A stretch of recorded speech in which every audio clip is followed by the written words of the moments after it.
참으로 기쁘고 행복한 안식일입니다. 행복하세요? 지난 한 주 동안 이 안식일을 잘 준비한 사람들, 또 하나님 만나기를 간절히 사모한 사람들에게는 이 안식일이 더욱더 즐겁고 행복한 안식일이 되리라 믿습니다. 저도 한 주 동안 참 바쁘게 살다 보니까 안식일 금요일 오후가 되면 얼마나 행복한지 몰라요. 안식일은 우리에게 창조와 구속의 기념일이고 또 거룩하게 하는 날이기도 하지만 쉼의 날입니다. 저에게는 쉼이 있어서 더 행복한 그런 안식일인 것 같습니다. 우리 청년들의 이 특창 너무나도 은혜롭게 잘 들었습니다. 하나님께서 기뻐 받으실 것 같습니다. 정말 이 CD를 좀 녹음해서 듣고 싶은 생각이 있어요. 너무 좋았습니다. 지난 3주 동안 디모데후서 1장 7절에 있는 말씀, 하나님께서 우리에게 주신 것이라는 주제를 가지고 우리 목사님과 전도사님들이 귀한 말씀을 해주셨습니다. 오늘 또 하나님께서 우리에게 주신 것, 사랑이란 주제로 하나님의 말씀을 대언하려고 합니다. 오늘 설교 제목은 가장 큰 사랑이라고 정했습니다. 하나님의 품성을 가장 잘 나타내는 성경절은 출애굽기 34장 6절과 7절에 있는 말씀입니다. 하나님은 자비롭고 은혜롭고 노하기를 더디하고 인자와 진실이 많은 하나님, 인자를 천대까지 베풀며 악과 과실과 죄를 용서하나 형벌받을 자는 결단코 면제하지 않고 아비의 악을 자손 3, 4대까지 보응하리라. 하나님께서는 지극히 사랑의 하나님이셔요. 그러나 또 반면에 형벌받을 자는 결단코 용서하지 않는 공의의 하나님이십니다. 오늘 사랑의 하나님과 공의의 하나님을 만나시는 귀한 시간 되기를 바라겠습니다. 하나님이 정말 우리를 사랑하시는데 얼마나 많이 사랑하시는지 또 잘 표현된 성경절이 잘 아시는 바와 같이 요한복음 3장 16절의 말씀입니다. 하나님이 세상을 이처럼 사랑하사 독생자를 주셨으니 이는 저를 믿는 자마다 멸망치 않고 영생을 얻게 하려 하심이니라. 온 우주를 다스리시는 그런 주관자, 만왕의 왕이신 하나님께서 정말 우리 같은 죄인을 위해서 자기 하나밖에 없는 아들 예수를 이 땅에 보내셨습니다. 예수님께서는 하나님의 그 사랑을 저희들에게 전파해 주시고 온갖 시련과 고난을 닦으시고 희롱과 멸시를 받으면서 십자가에 달려 돌아가셨습니다. 하나님께서 그런 큰 사랑을 해주셨는데 저는 머리로는 그 이해가 가요. 그런데 좀 더 정말 피부로 그 하나님의 사랑, 하나님의 마음을 좀 느끼고 싶은 그런 마음이 있었습니다. 그래서 우리는 종종 하나님의 사랑을 어머니의 사랑과 견주어서 얘기를 합니다. 제가 살아가면서 어머니께서 저에게 보여주신 그런 많은 사랑 가운데 어떤 부분이 좀 어머니의 사랑, 하나님의 사랑을 좀 읽을 수 있는 부분일까 하고 생각을 하다가 제가 고등학교 때 있었던 경험이 좀 생각이 나요. 제가 참고로 저는 30이 돼서야 신앙생활을 했습니다. 그리고 또 우리 SDA 청소년들은 정말 느끼지 못하겠지만 일반 사회 학교에서는 너무나도 자연스러운 그런 일들이에요. 충격받지 않기 바라겠습니다. 저는 초등학교, 중학교를 고향에 있는 전북 고창에서 다녔어요. 그리고 정말 장군이 돼야 되겠다는 꿈을 안고 전주로 유학을 갔습니다.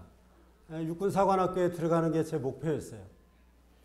어쨌든 그 꿈은 이루지 못했지만 그 꿈을 안고 가서 열심히 공부를 했습니다. 그런데 또 도시에서 생활을 하다 보니까 불량서클이니 뭐 이런 좀 남자들 세계가 있어요. 그런데 등치는 큰 사람이 또 자존심 상하고 싶지가 않더라고. 그래서 열심히 체육관 다니면서 운동을 했습니다. 제가 유도를 아주 잘해요. 어쨌거나 그런 생활을 하다 보니까 공부를 잘하는 사람도 저에게 친구가 되지만 또 운동을 좋아하는 사람들도 저와 친구가 많이 있었어요. 그래서 함께 어울리다 보면 자연스럽게 술도 한 잔씩 하게 되고 그런 시간들을 보냈습니다. 또 고향에 내려가면 모처럼 친구가 왔다고 친구들이 모여서 함께 시간을 보내다 보면 술도 또 한 잔씩 하게 되었어요. 고향에 한 달에 한 번씩 내려갔는데 어떤 때는 밤새 술을 마시고 놀기도 하고 어떤 때는 술이 깨우지 않아가지고 다음날 전주에 학교를 가야 되는데 밤 늦은 시간에 전주에 올라온 기억도 있어요. 그런 저를 보신 어머니께서는 제가 아주 술을 좋아하는 그런 아들로 생각을 하신 것 같아요. 어쨌거나 제가 고등학교 3학년이 돼서는 공부를 열심히 해야 되겠다는 생각을 했고 또 체육관 다니는 것도 전부 금했습니다. 그리고 한 달에 한 번씩 고향을 내려가는데 어머니께서 저에게 저녁에 밖에 나가지 않으면 오셔서 그래요. 술이 있는데 한잔 할래? 하고 얘기를 하시는 겁니다. 담근 술이 있는데 한잔 할래? 하고 얘기를 하시는 거예요. 우리 여기 어머니들 고등학교 3학년을 둔 어머니들 계시지만 그런 어머니 어떻게 생각하세요? 정말 좀 무식하지 않아요? 고등학교 3학년에 청소년에 건강에도 좋지 않은 그 술을 자식에게 준다는 것은 정말 이해할 수 없는 일일 것입니다. 그런데 저는 가만히 생각해 보았어요. 돌아온 탕자가 정말 돌아왔을 때 아버지께서 가장 좋은 것으로 주시고자 하는 그 마음이 어머니의 마음이 아닐까. 모처럼 돌아온 자식에게 정말 좋은 걸 주고 싶었을 거예요. 어쩌면 자식을 위해서 술을 담갔는지도 모르겠어요. 귀한 과일주를 담그셔서 저에게 권하기도 했어요.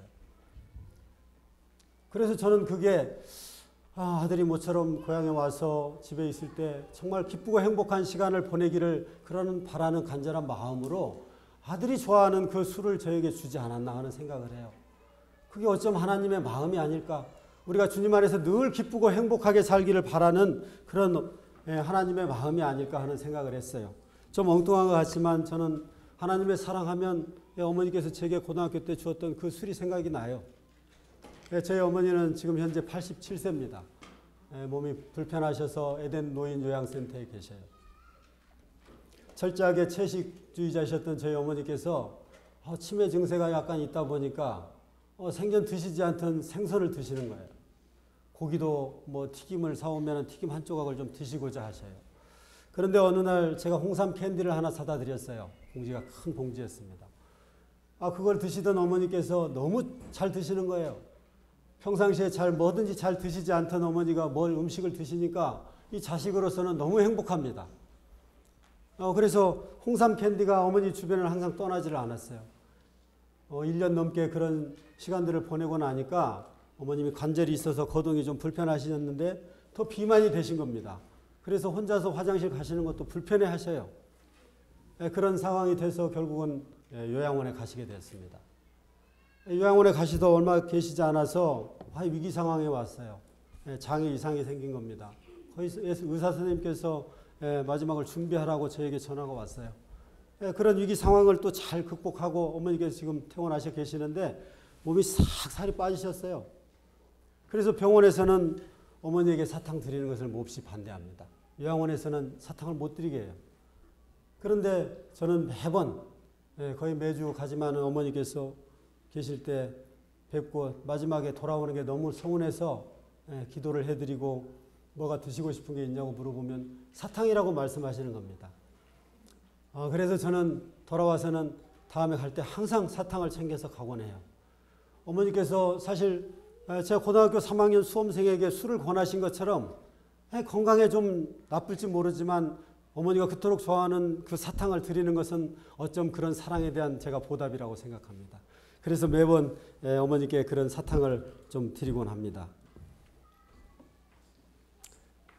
조금 멍뚱한 얘기 같지만 저는 하나님의 사랑을 항상 어머니의 그러한 사랑으로 생각을 하고 있습니다. 예수님께서 우리를 대신해서 돌아가셨다고 하는 것은 엄청난 큰 사랑이에요. 그런 받은 사랑을 우리도 또 다른 사람에게 나누어 주는 것은 진정한 예수님의 제자가 아닌가 하는 생각을 해봅니다. 우리 어린이 청소년 여러분, 혹시 남을 위해서, 남을 대신해서 누군가를 위해서 무언가를 좀 해준 경험이 있습니까? 숙제를 해준다거나 밥값을 대신 내준다거나 심부름을 좀 해준다거나.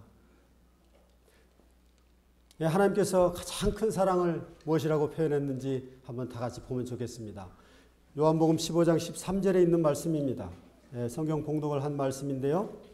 요한복음 15장 13절. 제가 봉독하겠습니다. 사람이 친구를 위하여 목숨을 버리면 이보다 더 큰 사랑이 없나니 라고 하셨습니다. 예수님께서 우리를 위하여 목숨을 버리신 것처럼 우리도 친구를 위하여 목숨을 버리면 가장 큰 사랑이라고 하시는 것입니다. 부모님을 위해서, 형제를 위해서, 또 가족들을 위해서 우리의 목숨을 버리는 것도 결코 쉽지는 않아요. 그런데 친구를 위해서 목숨을 버린다는 것은 정말 가장 큰 사랑이 아닐 수 없는 것 같습니다. 우리 어린이들, 우리 청소년들, 정말 친구를 위해서 목숨을 바를 만큼 그런 큰 사랑 여러분 가지고 계십니까? 예, 성경에는 정말 생명같이 사랑한 두 형제의 진한 우정의 이야기가 나옵니다. 예, 다윗과 요나단의 이야기예요. 다윗은 골리앗을 무너뜨리고 여러 전투에서 승리를 합니다. 그렇게 되자 이스라엘 백성들이 사울 왕보다 이 다윗을 더 칭송하게 되는 거예요. 다윗을 무지 사랑했던 이 사울 왕이 질투를 하게 된 겁니다. 그래서 다윗을 죽이고자 해요. 사울 왕의 아들이었던 요나단은 다윗의 용맹성을 보았고 그가 하나님의 부름 받은 자임을 알고 그를 사랑합니다. 자기 생명같이 사랑해요. 사무엘상 18장 3, 4절의 말씀입니다. 요나단은 다윗을 자기 생명같이 사랑하여 더불어 언약을 맺었으며 요나단이 자기의 입었던 겉옷을 벗어 다윗에게 주었고 그 군복과 칼과 활과 띠도 그리하였더라. 다윗이 잘 되기를 바라는 마음에 자기가 왕자였어요. 요나단도 참으로 용맹스러운 사람이었습니다. 그런데 자기의 모든 권리를 다 포기한 거예요. 자기가 입고 있던 겉옷을 다윗에게 주는 것입니다. 또한 군복과 칼과 창과 띠를 모두 다윗에게 주어요. 참으로 생명을 살리는 넘치는 사랑을 부어준 것입니다. 후에 이 사울 왕과 요나단이 전투에서 죽게 되고요. 이걸 참으로 애통해야 하던 이 다윗이 내 형 요나단이여 내가 그대를 애통함은 그대는 내게 심히 아름다움이라 그대가 나를 사랑함이 기이하여 여인의 사랑보다 승하였도다. 여인의 사랑보다 높다고 그렇게 표현하고 있습니다. 사울 왕족이 몰락하고 다윗이 왕이 되었을 때 요나단과의 세운 언약을 지키기 위해서 요나단의 가족을 찾습니다. 요나단의 가족 무비보셋이라고 하는 아들이 있었는데 그는 자기 아버지가 돌아가셨다는 소식을 듣고 급히 유모가 데리고 가다가 넘어져서 두 다리를 절게 되는 그런 신세가 되었던 것이죠. 그래서 변방에서 생활하고 있는 그를 데려다가 왕궁에서 평생 다윗과 함께 밥상에서 밥을 먹는 그 사랑에 대한 우정에 대한 보답을 하는 것입니다. 이런 친구 사귀고 싶지 않습니까? 그러기 위해서는 먼저 그 친구에게 다가가고 먼저 사랑을 해야 하는 것입니다. 누군가를 대신해서 마음을 준다는 것은 큰 희생이 따르는 거예요. 또 그런 사랑을 받은 것은 큰 은혜요 축복이 아닐 수 없습니다. 제가 큰 은혜를 받은 일이 있습니다. 제가 27살이었을 때요. 우리 27살인 우리 청년들이 있어요? 27? 제가 그 나이에 결혼을 했습니다. 좀 일찍 했죠? 그래서 정읍에 있는 백화점에서 가게 2개 점포를 얻어서 사업을 시작했어요. 돈이 없던 때라 제가 보증금 1억 1천만 원을 마련하는데 비싼 사채도 썼지만 또 은행 대출도 받을 수 있는 대로 다 받았어요. 그래서 2년 동안 아주 사업이 그런 대로 잘 됐어요. 참 먹고 살기 좋았습니다. 그런 후에 어느 날 백화점이 부도가 난 것입니다. 한순간에 모든 보증금을 다 날렸어요. 너무나도 절망적인 상황이 갑자기 찾아온 것입니다. 저 자신은 뭐 어떻게 하면 되겠지 하고 생각을 했지만 어떻게 하면 되겠지가 아무 소용이 없어요. 그저 절망 가운데 살 수밖에 없는 상황이 되었습니다. 매달 은행 이자가 내라는 독촉장이 날라오고 또 각종 공과금이니 이런 세금들을 내야 하는데 감당할 길이 없어요. 겨우 장만했던 아파트마저도 처분을 하고 정말 수중에 돈이 바닥이 난 상태였습니다. 그때 아내는 병원에 가서 알바를 했어요. 아르바이트.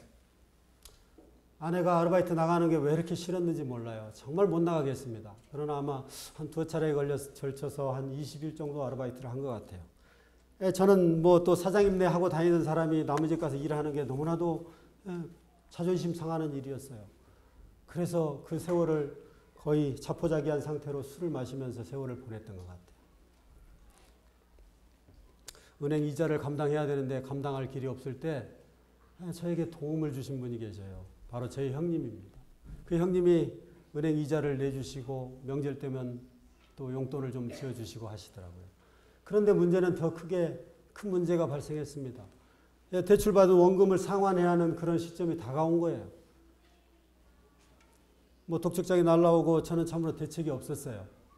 그때 형님께서 또 어떻게 알게 되었는지 저에게 와서 대출 통장을 다 달라고 하시더라고요.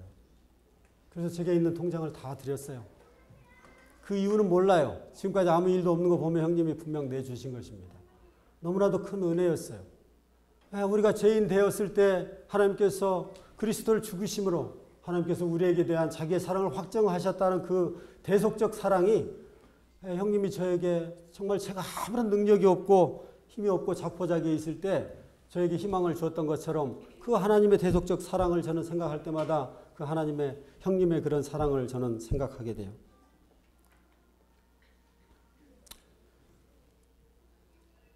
그런 사랑은 내가 사랑을 하려고 노력해서 되는 것은 아니라고 생각합니다. 저절로 마음에서 우러나와야 그런 사랑을 할 수가 있다고 생각해요. 우리도 그런 사랑을 할 수 있습니다. 왜냐하면 하나님께서 우리에게 주신 것이 사랑이기 때문에요. 우리는 종종 우리 주변에서 또 TV 매체를 통해서 정말 헌신적으로 희생한 사람들의 얘기를 종종 듣습니다. 차에 치일 뻔한 사람들, 또 물에 빠진 사람들, 선로에 떨어진 사람들, 그러한 사람들을 구하다가 희생되는 사람들의 얘기를 많이 듣습니다. 또한 자기 자식을 죽인 원수 같은 사람을 용서하고 사랑으로 자식처럼 대하는 사람들의 이야기를 듣습니다. 참으로 큰 사랑이 아닐 수 없어요.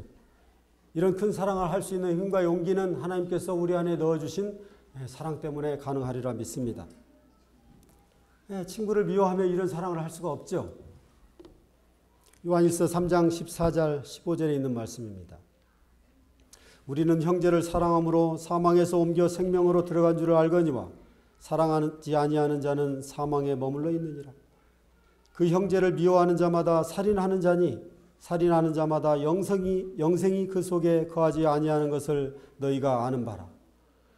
미워하는 죄가 얼마나 큰 범죄인지 아십니까? 살인하는 죄라고 취급을 하고 있어요. 살인하는 죄는 영생이 그 속에 있지 않는 것입니다.